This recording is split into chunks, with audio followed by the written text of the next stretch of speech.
Berjumpa lagi dengan saya Inengah Kertabesung dari Universitas Udayana, kembali menyajikan materi kuliah Ilmu Kealaman Dasar. Adapun topik yang dibahas kali ini adalah tentang IPA sebagai dasar perkembangan teknologi. IPA atau ilmu pengetahuan alam itu pada dasarnya terdiri dari dua unsur, yaitu makhluk hidup dan makhluk tak hidup. Makhluk hidup atau dikenal dengan biotik ini terdiri dari tumbuhan, hewan, dan mikroorganisme lainnya. Nah, banyak hal yang dilakukan terhadap tumbuh-tumbuhan kaitannya dengan perkembangan teknologi. Banyak tumbuh-tumbuhan yang dihasilkan berkat teknologi, begitu juga dengan hewan. Hewan yang pada awalnya mungkin dulu ayam bisa panen dalam 6 bulan, namun sekarang ini dalam sebulan sudah bisa berproduksi. Begitu juga dengan susu bisa diolah menjadi berbagai produk. Nah, begitu juga dengan mikroorganisme. Mikroorganisme ini merupakan peralihan dari tumbuhan dan hewan. Namun, dalam perkembangan pengetahuan umat manusia, maka mikroorganisme pun itu dimanfaatkan untuk pengembangan teknologi. Banyak produk-produk yang dihasilkan dari mikroorganisme, di samping juga penyakit yang ditimbulkan. Jadi produk-produk mikroorganisme seperti tape, kemudian Yakult, wine, ataukah jenis obat-obatan berasal dari mikroorganisme ini. Berkat teknologi, kita mampu menciptakan produk-produk dari mikroorganisme yang bermanfaat untuk kesehatan umat manusia. Nah, di samping unsur biotik, unsur abiotik juga berperan penting dalam perkembangan teknologi. Nah, dalam perkembangan ini, benda abiotik ini termasuk di dalamnya tanah, air, isi bumi, matahari, udara, dan benda lainnya itu dimanfaatkan sepenuhnya untuk perkembangan teknologi. Nah, teknologi ini berdasarkan apa yang terjadi di alam, ataukah berdasarkan atas apa yang ada di alam. Jadi kita tidak bisa mengembangkan teknologi tanpa menggunakan unsur-unsur yang ada di alam. Nah, dalam pengembangan teknologi ini ada dua hal penting yang dipakai dasar, yaitu adalah pengalaman dan pendekatan ilmiah. Nah, jadi pengalaman itu diperoleh dari apa yang sebelumnya sudah kita kerjakan, mendapat pengalaman, terus dikembangkan menjadi produk yang lebih bagus. Begitu juga dengan pendekatan ilmiah. Nah, pendekatan ilmiah pada dasarnya itu ada dua hal pokok, yaitu ada pendekatan berdasarkan atas IPA dasar yang mempelajari tentang alam secara menyeluruh. Begitu juga hal lain adalah IPA terapan, bagaimana mengelola alam atau memanipulasi alam itu sehingga menghasilkan produk-produk yang lebih berguna. Nah, antara IPA dasar sebagai dasar dari perkembangan teknologi dan IPA terapan harus saling mendukung. Ini saling melengkapi, terjadi kombinasi antara IPA dasar dan IPA terapan sehingga mampu menghasilkan teknologi yang lebih bagus dan lebih baik. Jadi pada dasarnya IPA dasar dan IPA terapanlah yang akan melengkapi ataukah meningkatkan teknologi saat ini. Nah, salah satu contohnya adalah energi nuklir. Nah, pada dasarnya nuklir itu sebenarnya sudah lama dikenal dan sudah lama dipelajari. Ada atom, kemudian ada inti atom, kemudian masing-masing atom itu akan terjadi ikatan. Di dalam inti atom ada partikel-partikel yang saling terikat satu sama lain. Namun berkat adanya IPA terapan, ikatan antara atom partikel-partikel yang ada di dalam inti atom itu mampu dilakukan manipulasi sehingga mampu menghasilkan energi yang luar biasa. Jadi energi yang luar biasa yang kita manfaatkan untuk kehidupan kita, yang dikenal dengan energi nuklir. Nah, dengan adanya energi nuklir, banyak manfaat yang kita dapatkan. Salah satunya adalah pemanasan global dapat ditekan dan kerusakan lingkungan bisa diminimalis. Jadi pemanasan global dan kerusakan lingkungan bisa diminimalis sehingga menghasilkan produk-produk yang aman bagi umat manusia. Banyak produk yang sudah dihasilkan, misalnya pada bidang kesehatan, juga memanfaatkan energi nuklir. Bidang pangan juga memanfaatkan energi nuklir. Kemudian ada pembangkit listrik yang dikenal dengan PLTN, pembangkit listrik tenaga nuklir. Itu sangat bermanfaat untuk kelistrikan di masa yang akan datang. Juga kapal selam. Kapal selam, nah selama ini mungkin memakai bahan bakar dari fosil maupun dari batu bara, tentu memerlukan bahan bakar yang banyak, sehingga kemampuan untuk menyelam itu menjadi terbatas. Nah, berkat teknologi nuklir ini, ataukah dengan energi nuklir yang dipakai, maka kapal selam itu mampu menyelam berbulan-bulan tanpa muncul ke permukaan. Karena energi yang dipasok dari energi nuklir itu sangat besar dan bisa dimanfaatkan dalam jangka waktu yang panjang. Nah, juga hasil dari energi nuklir tentu yang sudah banyak kita kenal adalah tenaga nuklir ataukah sebagai senjata pemusnah massal. Nah, jangankan nuklir, atom pun yang sudah digunakan pada Perang Dunia Kedua menimbulkan kerusakan yang hebat di Jepang. Nah, kalau sekarang ini inti atom yang digunakan, tentu kerusakannya akan berkali lipat lebih rusak dibandingkan dengan menggunakan bom atom.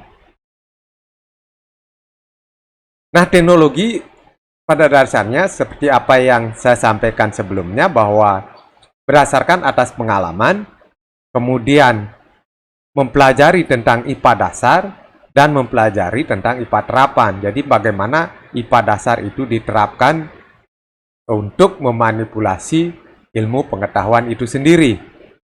Nah, pada dasarnya teknologi tidak akan berkembang kalau tiga hal ini terabaikan. Jadi berkembangnya teknologi seiring dengan berkembangnya ilmu pengetahuan. Nah, fase-fase dari perkembangan iptek. Perkembangan iptek itu tidak terjadi sedemikian adanya atau datang dengan tiba-tiba atau terjadi secara tiba-tiba, tetapi melalui suatu proses. Jadi proses dari yang kecil atau yang dari sederhana kemudian menjadi lebih kompleks dan lebih rumit. Nah, fase perkembangan paling awal itu dikenal dengan fase destruktif, di mana pada fase ini manusia hanya bisa mengambil dari alam tanpa mampu mengolahnya atau belum mampu mengolahnya. Jadi kalau manusia perlu makan, maka mengambil dari alam makanan itu, tidak ada usaha untuk menanam ataukah memuliabiakan tanaman. Kalau manusia perlu daging, langsung berburu dan tidak ada melakukan upaya-upaya untuk meningkatkan hasil buruannya. Jadi masih sangat sederhana, tanpa usaha-usaha melakukan pemuliabiakan. Inilah fase destruktif. Kemudian berkembang menjadi fase konstruktif. Nah, pada fase ini sudah mulai menciptakan hal-hal baru. Sudah ada manipulasi hal baru sehingga produktivitasnya lebih meningkat. Jadi misalnya membuat alat-alat berburu walaupun dari batu, pada zaman prasejarah itu terbuat dari batu, ataukah mungkin dari logam, ataukah mungkin dari besi. Ini tujuannya untuk meningkatkan kemampuan dari umat manusia itu sendiri. Nah, di samping itu sudah ada upaya untuk bercocok tanam sehingga hasilnya meningkat, juga menyediakan alat-alat pancing sehingga penangkapannya itu lebih meningkat. Nah, pada fase ini atau fase konstruktif ini sudah mulai peradaban dan menciptakan lingkungan yang baru. Jadi peradaban teknologi sudah dimulai dan mulai menciptakan lingkungan-lingkungan yang baru. Kemudian fase terakhir adalah fase modern pada zaman sekarang ini. Itunya ditandai dengan peradaban dengan munculnya mesin. Berbagai mesin dihasilkan untuk menopang kehidupan. Jadi dengan mengedepankan teknologi yang berasal dari ilmu pengetahuan dan ilmu terapan, maka fase modern itu sudah dimulai dengan menciptakan teknologi yang baru. Nah, tingkatan teknologi berdasarkan atas penerapannya, itu ada yang dikenal dengan teknologi tepat guna, ataukah teknologi yang tepat sasaran, atau yang mampu digunakan secara sederhana, mampu digunakan oleh banyak orang. Nah, teknologi tepat guna bercirikan tentang sifatnya itu padat karya. Jadi memerlukan banyak orang untuk mengoperasikan. Jadi masih padat karya. Kemudian dibutuhkan oleh masyarakat kebanyakan. Jadi hal-hal prinsip yang kecil-kecil itu masih dibutuhkan oleh masyarakat, sehingga teknologi ini sangat tepat digunakan pada lingkungan masyarakat. Di samping itu, modal yang diperlukan juga tidak banyak. Modalnya sedikit yang diperlukan untuk teknologi tepat guna dibandingkan dengan teknologi yang maju. Kemudian, peralatan-peralatan yang digunakan juga masih sederhana dan mampu dioperasikan hampir oleh sebagian besar orang. Nah, banyak digunakan teknologi tepat guna ini pada daerah-daerah berkembang, khususnya di pedesaan-pedesaan. Jadi banyak teknologi tepat guna yang dihasilkan, kemudian berkembang di pedesaan karena memang diperlukan oleh masyarakat pedesaan. Nah, adapun contohnya, di sini alat bajak yang awalnya itu kita menggunakan teknologi sederhana dengan memanfaatkan sapi, kemudian kerbau untuk membajak, tentu hasilnya tidak sebanyak menggunakan alat bajak yang lebih modern.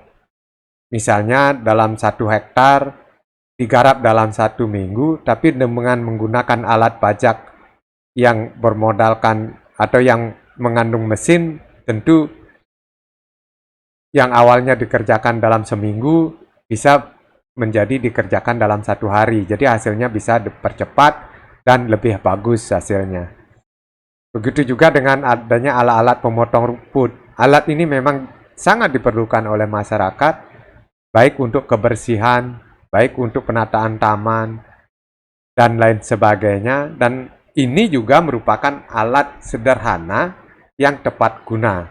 Artinya sangat bermanfaat bagi masyarakat.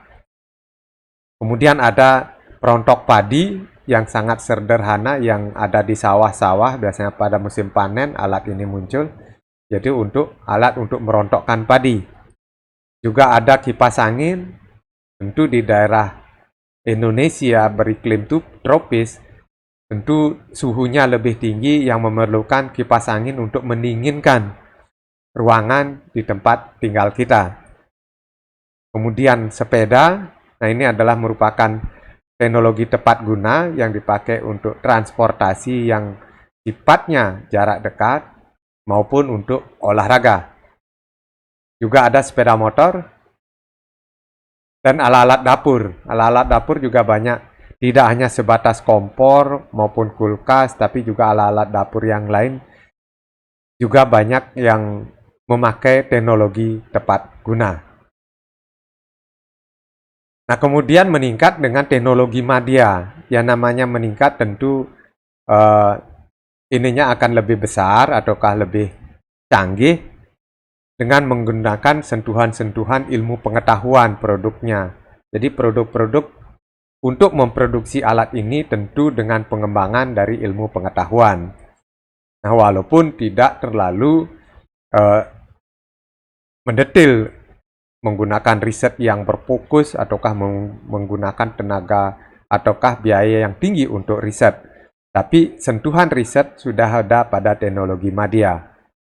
Nah, biasanya pada teknologi media ini, pada hal-hal tertentu di dunia maju itu sudah dipatenkan. Jadi kita tidak bisa meniru saja atau mencontek begitu saja teknologinya karena teknologi tersebut sudah dipatenkan. Nah, inilah yang terjadi di negara maju. Berbeda dengan negara-negara berkembang, jika kita memproduksi suatu produk akan dipakai oleh orang lain tentu akan senang. Ataukah diproduksi atau mencontoh pekerjaan kita tentu akan senang. Tapi di negara maju tidak bisa. Ciptaannya sudah dipatenkan, jika akan meniru tentu melanggar dari hukum, tentu harus ada royalti untuk itu. Kemudian biasanya produk yang dihasilkan disertai dengan lisensi untuk penggunaannya. Nah, kalau teknologi tepat guna modalnya sedikit, tapi kalau sudah teknologi media, modal yang diperlukan tentu lebih banyak, lebih besar untuk memproduksi alat ini.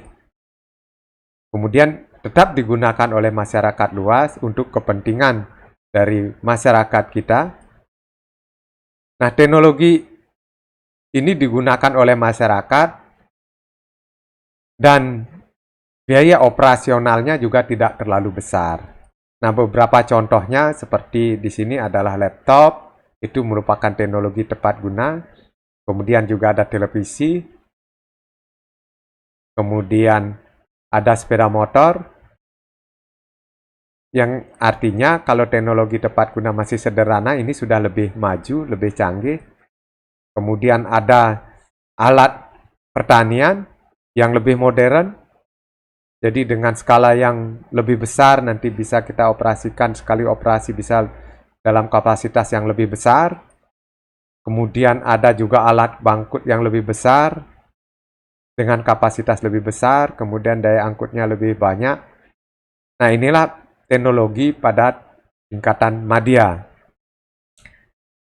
Nah, dari teknologi tadi perlu mungkin kita berpikir, nah kalau di tingkat media, yang mana bisa sudah dihasilkan oleh bangsa Indonesia?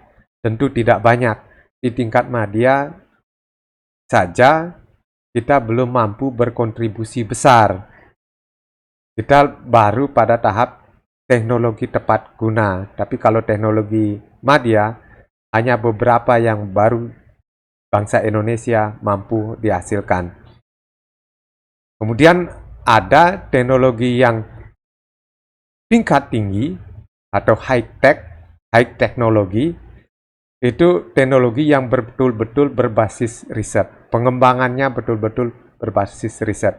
Pemerintah fokus terhadap riset, terhadap produk-produk tertentu dengan menghabiskan anggaran yang cukup tinggi. Dengan demikian pada high-tech ini bukan padat karya, tetapi padat modal. Anggaran yang diperlukan untuk riset pengembangan teknologi ini sangat tinggi. Nah, tentu beberapa hal karena ini merupakan hasil riset dan high-tech, tentu juga kita tidak bisa mencontek ataukah mencontoh produknya, membuat produk yang persis sama, karena itu akan dilindungi oleh paten. Jadi semua aspek biasanya dari hasil produk high-tech ini dipatenkan. Nah, karena produknya itu tingkat tinggi, tentu dalam perawatan juga memerlukan biaya tinggi. Untuk memproduksi, artinya dari awal, dari risetnya juga memerlukan biaya tinggi. Setelah menjadi produk juga memerlukan biaya tinggi. Begitu juga dalam perawatan, dalam pengoperasiannya juga memerlukan biaya yang tidak sedikit. Dan yang mengoperasikan juga orang-orang tertentu, orang-orang dengan kemampuan khusus. Jadi dilatih untuk itu sehingga memiliki keterampilan yang sesuai dengan barang yang dihasilkan. Nah, ini salah satu contoh dari teknologi high-tech, itu pesawat yang mengoperasikan adalah tentu seorang pilot yang mempunyai keahlian khusus untuk itu, dididik untuk itu sehingga mampu mengemudikan pesawat ini. Nah, ini yang lebih canggih lagi, yaitu pesawat luar angkasa. Nah, tentu hanya beberapa negara yang mampu menghasilkan, seperti Amerika maupun Rusia. Jadi, kebanyakan negara belum mampu memproduksi seperti pesawat luar angkasa ini, hanya beberapa negara. Begitu juga dengan pesawat udara ini. Jadi, tidak semua mampu menghasilkan, karena ini bersifat high-tech. Bukan karena kemampuan, tapi ada hal-hal lain yang tidak mampu kita kerjakan, seperti misalnya modal yang diperlukan untuk pengembangan tentu sangat tinggi. Kemudian juga ada pesawat tempur, hanya Amerika yang mampu menghasilkan, kemudian Rusia juga mampu, dan beberapa negara Eropa juga sudah mampu menghasilkan. Nah, tentu karena ini merupakan high-tech, tidak semua negara yang bisa menghasilkan, dan biasanya dalam mengoperasikan juga tergantung dari produsernya. Jadi kita sangat terikat dari produsernya. Misalnya kalau pesawat udara maupun pesawat tempur, maka jika ada masalah tentu kembali lagi ke produsernya. Jadi semua terlindungi dan tidak mampu kita mengerjakan sendiri. Nah, ini adalah beberapa barang-barang ataukah teknologi yang dihasilkan dari high-tech. Ini pada kesehatan ada MRI yang digunakan untuk scan otak. Kemudian alat-alat kesehatan yang lain juga memanfaatkan high-tech, seperti di sini ada PCR yang dipakai pada COVID kemarin ini, dideteksi dengan PCR. Juga di sini ada kapal induk. Nah, tentu seperti apa yang kami sampaikan sebelumnya, bahwa kapal induk ini dalam pengoperasiannya setahun saja, itu sama dengan anggaran Angkatan Bersenjata Indonesia selama setahun.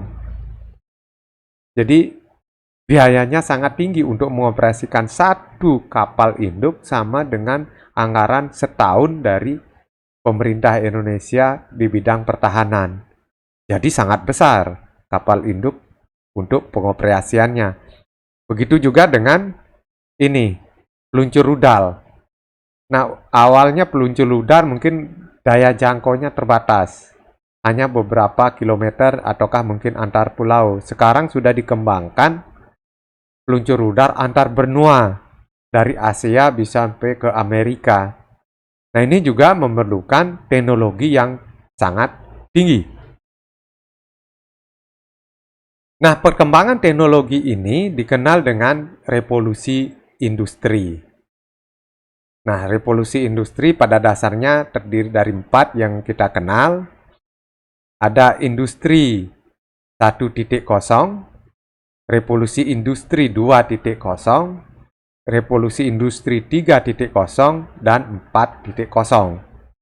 Yang paling awal dikenal dengan industri 1.0, itu bertitik tolak pada mekanisasi dan mesin uap. Kemudian berkembang setelah mesin uap, kemudian berkembang dengan penemuan-penemuan baru, maka menghasilkan industri 2.0. Itu berkat ditemukannya listrik. Kalau industri 1.0 itu berkat ditemukannya mesin uap.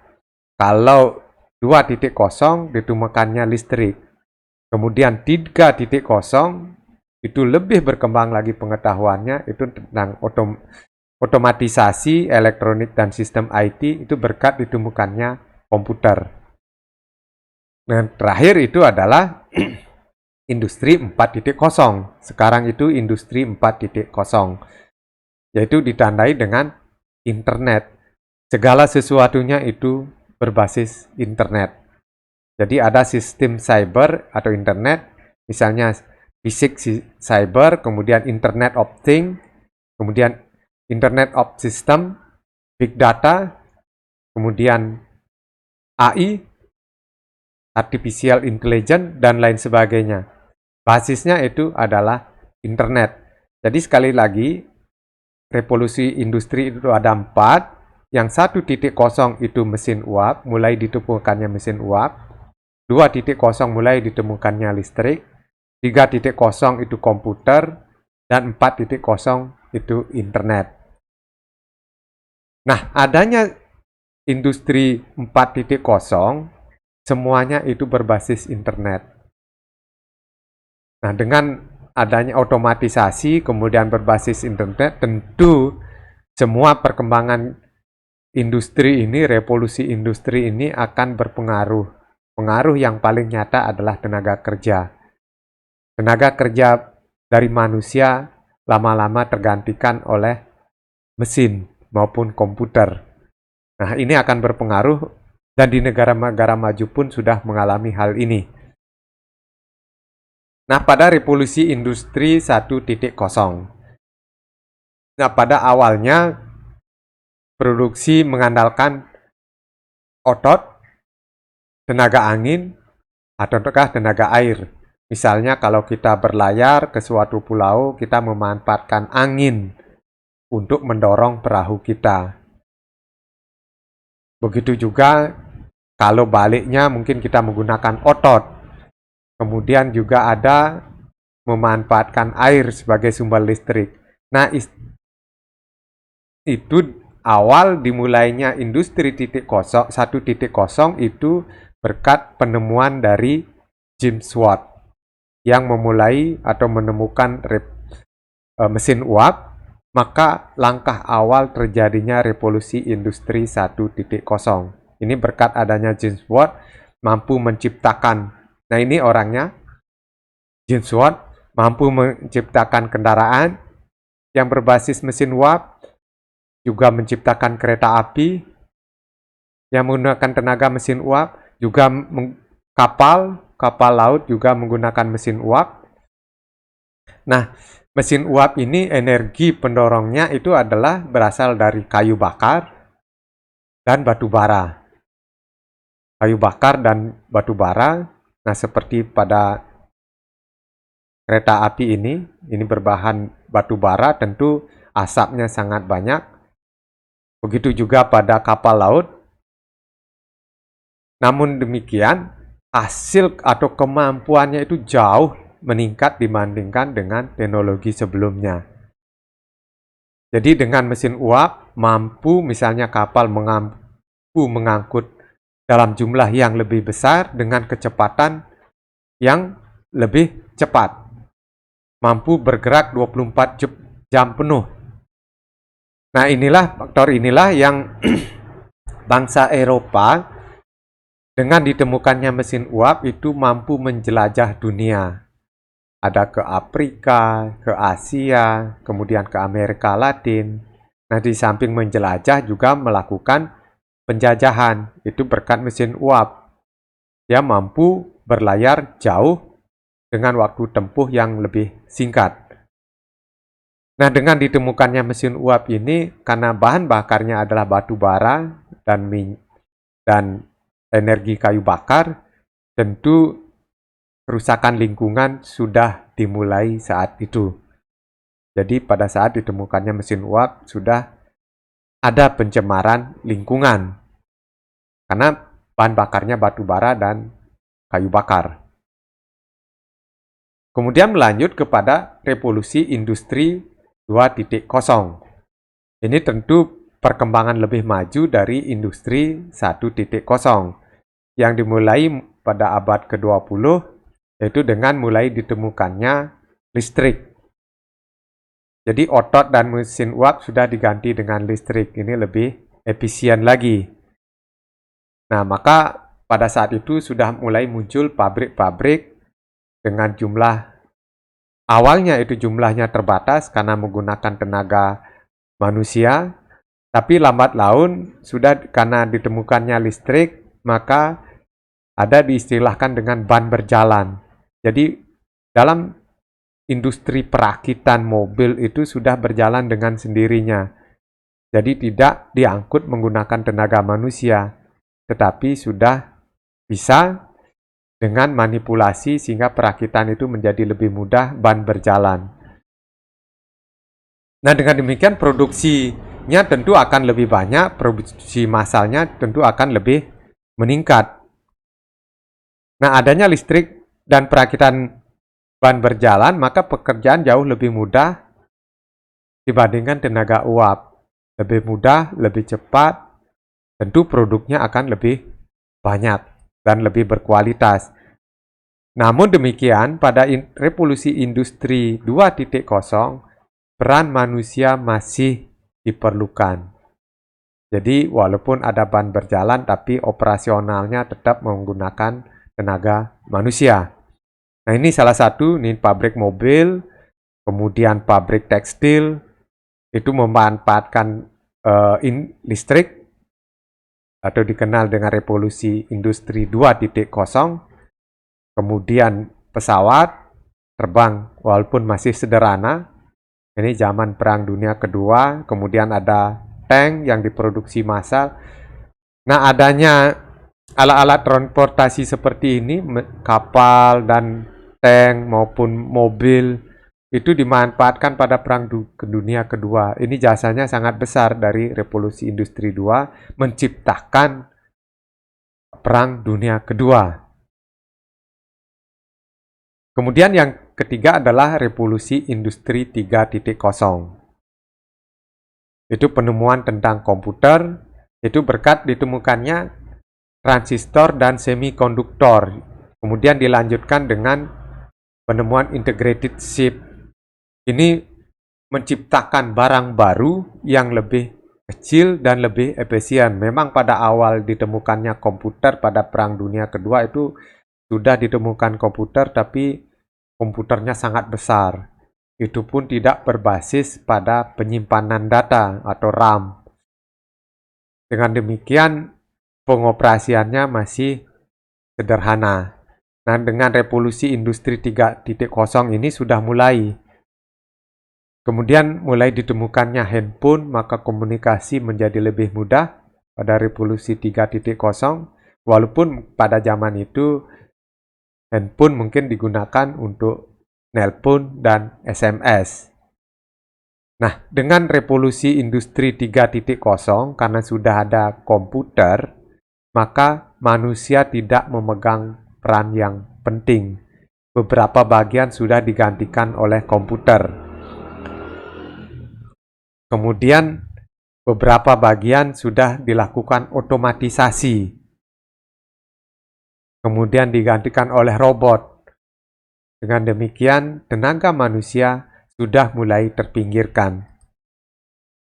Kemudian, pada revolusi industri 3.0, sebagian aktivitas manusia sudah tergantikan, biasanya dalam hal menghitung, dalam hal menyimpan data, dan pekerjaan-pekerjaan lainnya sudah digantikan oleh robot. Kemudian yang terakhir adalah revolusi industri 4.0. Inilah yang terjadi pada zaman ini. Jadi industri 4.0. Semua berbasis internet. Jadi menggabungkan teknologi otomatisasi dan pertukaran data melalui internet. Jadi di sini terjadi Internet of Things atau perangkat komputasi, yaitu mesin digital dalam satu berhubungan satu dengan yang lain, saling berhubungan, bisa dikendalikan dari jarak jauh. Misalnya kita ingin tahu tempat tertentu, bisa dikendalikan dari jarak jauh seperti drone, kapal drone itu tanpa pengemudi sudah bisa tahu situasi di tempat itu dan dimanfaatkan baik untuk kepentingan militer, kemudian kepentingan hal-hal lain seperti pengecekan terhadap alam maupun perusakan lingkungan. Jadi drone ini juga merupakan teknologi dari revolusi industri 4.0. Kemudian ada big data, data terkumpul di suatu tempat, kemudian terkoneksi dan bisa terhubung dengan satu dengan yang lainnya. Jadi dalam jumlah besar itu bisa baik terstruktur maupun tidak terstruktur untuk pengambilan keputusan.